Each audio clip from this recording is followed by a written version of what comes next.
Segera akan Anda ikuti Kojah Sastra bersama saya Ribut Ahwandi.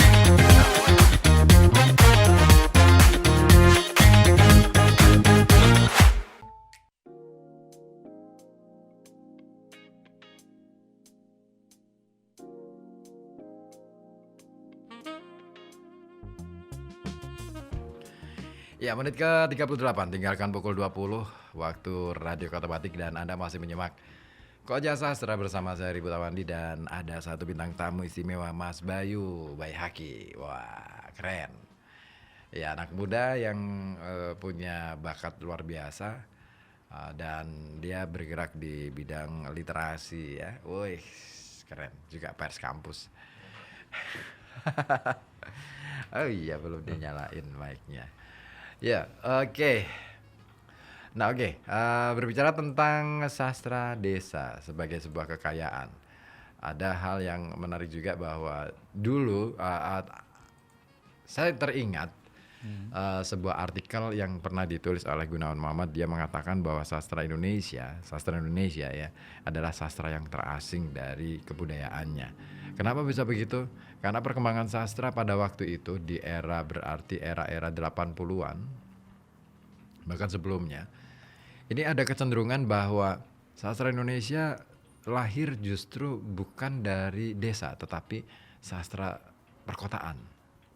Maka gambaran-gambaran yang dimunculkan dalam novel-novel, dalam puisi, ataupun dalam cerpen dan drama lebih cenderung mengungkapkan kehidupan masyarakat perkotaan yang dengan kompleksitas kehidupannya. Nah, baru di era-era 80-an itu kemudian muncul gerakan baru untuk mengembalikan sastra ke dunia yang semestinya. Banyak pengarang pada waktu itu yang akhirnya menulis beberapa kisah tentang desa. Nah, salah satu contohnya misalkan Rongeng Dukuh Paruk. Ahmad Tohari, dia menulis tentang kehidupan masyarakat pedesaan di Dukuh Paruk gitu kan. Dan gerakan itu ternyata sebenarnya sebagai pelarian. Nah, ini menarik. Di era itu kan kita tahu ya, era rezim Orde Baru. Nah, ini kan sangat represif. Sehingga kalau ada orang berbicara mengenai politik praktis terutama, dan menyinggung perasaan,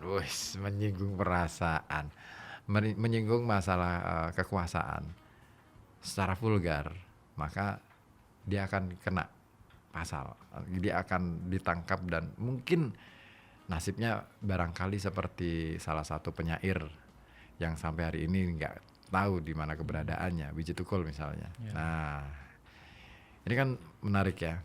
Nah, akhirnya mereka yang sebenarnya sangat kritis itu, mereka mulai menulis tentang kehidupan desa aja deh, yang lokal-lokal aja. Tapi di dalam konteks kelokalan itu ada banyak kritik yang dimunculkan.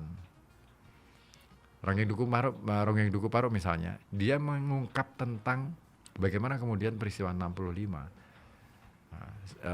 Meskipun tidak secara gamblang, tetapi yang diceritakan di Rongeng Dukuh Paruk ini kan ekses dari peristiwa 65. Nah, ini satu hal yang oleh siapa ya kemarin yang sempat saya baca, Aprinus Salam, nah, dianggap sebagai sastra pelarian.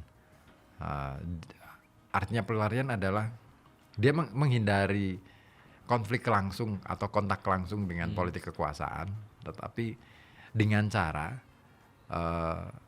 mengalihkan perhatian pembaca karya-karya mereka agar mereka punya gambaran bahwa ini adalah kehidupan desa, bukan di kota. Dan sebenarnya secara diam-diam, secara sengaja oleh penulis atau pengarang dari novel-novel itu, sebenarnya mereka menyampaikan kritik yang sangat tajam terhadap politik kekuasaan hanya lewat cerita-cerita lokal. Nah, itu di era tahun 80-an. Nah, bersama dengan itu kejayaan sastra di desa juga tumbuh. Banyak kegiatan-kegiatan atau gerakan-gerakan sastra yang kemudian muncul di desa-desa. Entah itu bentuknya pembacaan puisi, baca puisi di desa, terus menulis puisi bersama di desa, terus kemudian dibaca bareng-bareng di situ. Nah, gerakan-gerakan ini sebenarnya ya secara secara sosial, ekonomi dan banyak aspek yang terkait itu ini ikut terungkit sebenarnya. Karena dengan kehadiran mereka di desa-desa, ini akhirnya mengenalkan potensi desa itu, dan para pengarang ini akhirnya jadi kepo lah istilah kid zaman now gitu kan, kepo, pengen tahu apa sih yang ada di desa itu, potensi apa, cerita-cerita apa saja yang pernah berkembang di situ, dan kemudian mereka mengembangkan cerita-cerita itu sebagai bagian dari karya mereka, dikembangkan di dalam memasukkan ke cerita-cerita yang berlaku di desa itu ke dalam cerita karangan-karangan mereka. Nah, hal semacam ini sebenarnya sesuatu yang saya pikir istimewa, dan ini yang sedang dilakukan oleh beberapa kawan lain, saudara-saudara kita yang tapi mereka tinggal di wilayah perdesaan. Sebagai contoh, yang ada di Bandar. Lewat komunitas apa itu namanya, Oma Sinau, yang dikelola oleh Mas Slamet ya, saya memanggilnya. Dia seorang alumni dari sebuah kampus di Pekalongan juga, IAIN Pekalongan, dan dia menggerakkan anak-anak muda di situ sampai anak-anak gitu, remaja dan anak-anak itu untuk hari ini mereka sedang menyusun sebuah program untuk menggali cerita-cerita yang pernah ada di desa mereka tinggal, dan kemudian dari cerita-cerita di desa itu mereka akan menuliskannya menjadi sebuah buku, kompilasi buku sebuah antologi. Kemarin sudah terbit kumpulan cerpen yang ditulis oleh anak-anak didik dari komunitas Oma Sinau ini. Ada berapa anak ya? 15 anak kalau tidak salah. Mereka semua perempuan dan semua masih usianya belasan tahun, masih duduk di SMP. Mereka menulis cerpen berdasarkan apa yang ada dalam imajinasi mereka. Bagus sih. Maksudnya usaha yang dilakukan oleh komunitas Oma Sinau ini bagus. Karena saya tidak akan menilai ininya dulu ya, karya mereka. Karena sebuah karya pertama, iya pasti kita tahulah masih jauh di bawah standar. Tapi minimal keberanian mereka untuk eksis, keberanian mereka untuk menunjukkan unjuk gigi bahwa mereka mampu. Apalagi kehidupan mereka ini kan di desa, jauh dari peradaban kota gitu kan. Untuk mengakses kota aja mereka harus menempuh perjalanan yang cukup lama gitu, jauh pula. Nah, mereka bisa menyempatkan diri untuk melakukan hal semacam ini. Dan ini bagi saya sebuah usaha, sebuah upaya yang sangat harus diapresiasi. Kenapa begitu? Karena yang mereka lakukan bukan untuk hari ini. Yang mereka lakukan adalah untuk masa depan. Menulis itu adalah bagaimana kita menciptakan masa depan, menciptakan sejarah baru untuk masa depan. Mencipta bukan mereka-reka. Bukan. Kalau mereka-reka itu kan manipulatif. Ya. Nah, manipulatif itu biasanya ada campur tangan masalah-masalah yang lain gitu kan. Nah, ada kepentingan di situ. Tapi kalau kebudayaan yang didasari oleh nilai, dia nggak penting soal manipulasi. Tetapi yang paling penting adalah bagaimana kemudian apa yang dia petik dari hari ini dia tulis untuk masa depan. Atau apa yang dia petik dari masa lalu kemudian dia tulis dengan memadukan dengan cara pandang yang sekarang, dan kemudian ini akan menjadi warisan untuk masa depan.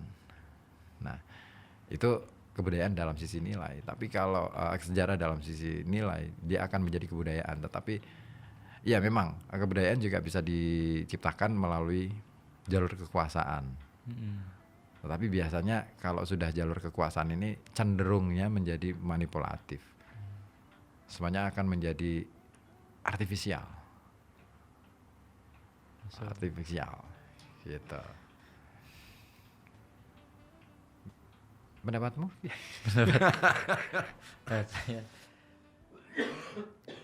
soal Om Asinau tadi yang mungkin sebelumnya udah ada pembekalan secara workshop gitu loh, Kang, anak-anaknya tuh Ya ya kan betul. Mereka gini, dibekali. mereka belajar gitu kan, membaca karya-karya sastra, terus kemudian mereka kemudian mengapresiasi, mengkaji, nggak terlalu dalam sih kajian mereka. Ya kita tahulah harus sesuai dengan usia mereka dong. Ya, Dan yang menarik itu beberapa kali saya datang ke sana itu kan sebenarnya saya menyaksikan langsung ya bagaimana mereka kemudian mengawali sampai kemudian proses peluncuran buku itu. Saya datang di situ, diundang dan terus saya diminta untuk mengapresiasi karya mereka.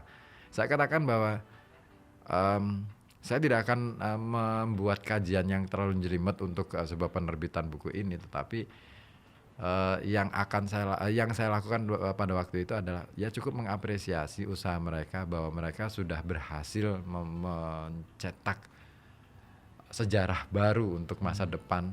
Dan yang paling membahagiakan adalah ketika launching buku itu, soft launchingnya, peluncuran awal pra peluncuran buku itu, guru-guru dari anak-anak ini ikut hadir,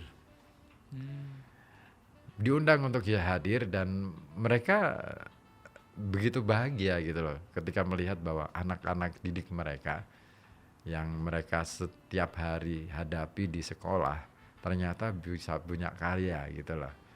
Nah, itu mahal, pengalaman yang mahal. Bahkan orang-orang tua dari anak-anak ini ikut dihadirkan dalam acara itu.